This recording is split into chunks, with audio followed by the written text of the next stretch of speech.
हसुआ और चांद का निशान लेकर के चले थे, तो वो रुक गए। उनको लगा कि बीजेपी में हमारे दरवाजे बंद हैं।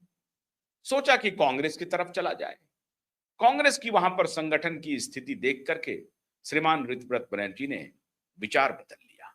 कहा कि ये आइडिया ठीक नहीं है। डूबती हुई नाव है कांग्रेस, इस पर पैर रखने का मतलब है कि नाव भी डूबेगी, हम भी डूबेंगे। ऋतव्रत बनर्जी ने खुद को कांग्रेस से भी अलग कर लिया। बीजेपी में तो दरवाजे बंद ही थे। उसके बाद श्रीमान ऋतव्रत बनर्जी तृणमूल कांग्रेस का रुख किया। वहां दरवाजा खटखटाया, वहां दरवाजा खुल गया और ये पहुंच गए वहां पे। पहले वो सांसद बन गए, यहां से भी राज्यसभा के सांसद बन गए ऋतव्रत बनर्जी। और जब इस बार लोक विधानसभा का चुनाव आया, तो कुछ जो भावी प्रोमिनेंट लीडर थे टीएमसी के, उसमें से एक बने ऋतव्रत बनर्जी। विधानसभा का चुनाव जीत गए वो। जीत करके आने के बाद कहानी शुरू हुई। एस्पिरेशन बहुत आगे था, डिजायर बहुत आगे था। वो कहते हैं ना कि जब आपकी आइडियोलॉजी कुछ नहीं होती है, विचारधारा कुछ नहीं होती है, या आपकी कोई इस व्यक्ति की विचारधारा तो थी, या सफाई से शुरू किया, कम्युनिस्ट पार्टी और मार्क्सिस्ट कम्युनिस्ट पार्टी में रहे, लेकिन उसको छोड़ करके फिर इसमें आए, इसका मतलब विचारधारा से समझौता किया। ये अगर वहीं रहते, सीपीएम को मजबूत कर रहे होते, तो बात बनती। लेकिन सीपीएम से ये निकले नहीं, निकाले गए। ऋतव्रत बनर्जी को सीपीएम ने निष्कासित किया, निकाले गए ये सज्जन। इसका मतलब है कि पार्टी विरोधी काम कर रहे थे। पार्टी को मजबूत करने के बजाय पार्टी को कमजोर कर रहे थे। राज्यसभा के एमपी बनने के बाद की ये कहानी है। तो ये श्रीमान ऋतव्रत बनर्जी ने उसके बाद सीपीएम को धोखा दिया, एक प्रकार से कह सकते हैं। जब निकाला तो धोखा ही होगा। और जब इस पार्टी में आए, कांग्रेस के दरवाजे बंद, बीजेपी के दरवाजे बंद, जब तृणमूल कांग्रेस में आए, इसमें कोई शक नहीं है कि ये खंजर ही है। देखिए, बात अलग हो सकती है। ममता बनर्जी और अभिषेक बनर्जी ने ऐसे पाप किए हैं जिसके साथ कोई रह नहीं सकता है, लेकिन फिर भी उस पाप में तब तक तो शामिल थे आप। आज बगावत कर रहे हैं आप, आज बगावत कर रहे हैं आप। जब आपको लग रहा है कि अब ये नाव डूबने वाली है, अब ये दोनों जेल जाएंगे, तो इससे बेहतर है कि कुछ कुछ तिकड़म कर दो और नई पार्टी बना लो। बल्कि आपने तो कोशिश की बीजेपी में जाने की।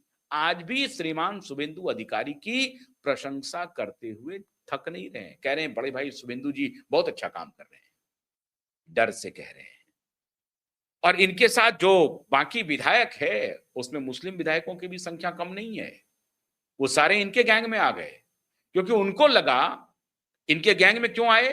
क्योंकि बैकग्राउंड वही कम्युनिस्ट का बैकग्राउंड, और वही कम्युनिस्ट इस्लाम का गठबंधन, वही कम्युनिस्ट और इस्लाम का गठबंधन। आगे बंदोपाध्याय, आगे बहुत सौम्य चेहरा, अंग्रेजी में बोलने वाला चेहरा। भारतीय जनता पार्टी इस बात को समझ रही है।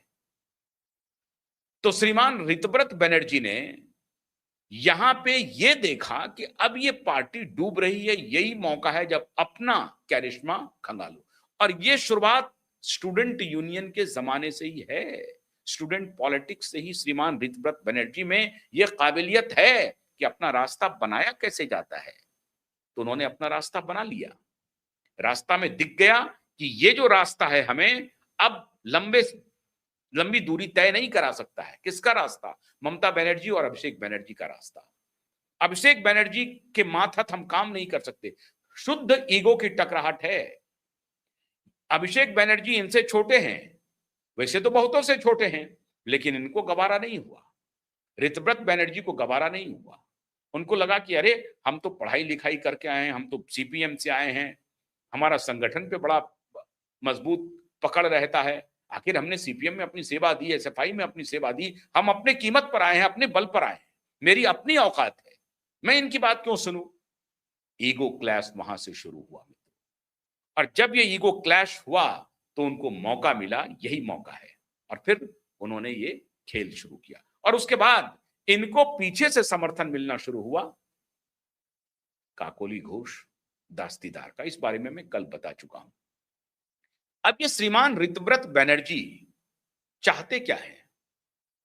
अब इनकी जो स्थिति हो गई है कानूनी रूप से, अब फिर अभी अभी ये सोशल मीडिया पे बड़ा इसकी चर्चा हो रही है कि आरजीकर केस को दबाने के लिए 1,30,00,000 का फीस अकेले सिब्बल साहब ने वसूला था, आरजीकर केस को दबाने के लिए, जिस मामले में 3-3 आईपीएस ऑफिसर का सस्पेंशन हो चुका है और नए आईपीएस ऑफिसर को जिम्मेदारी सौंप दी गई है आरजीकर केस को नए सिरे से कोर्ट के आदेश के बाद एसआईटी गठित हो गया है।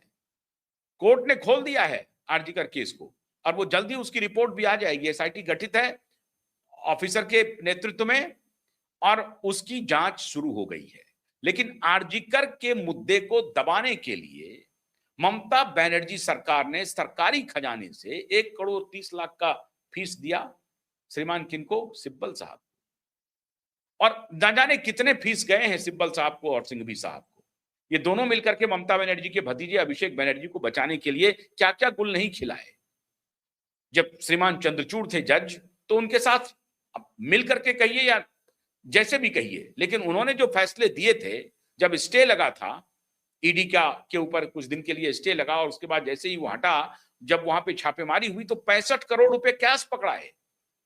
इसका मतलब है कि वो डिसीजन तो जो था वो मिली भगत से लाया हुआ था डिसीजन।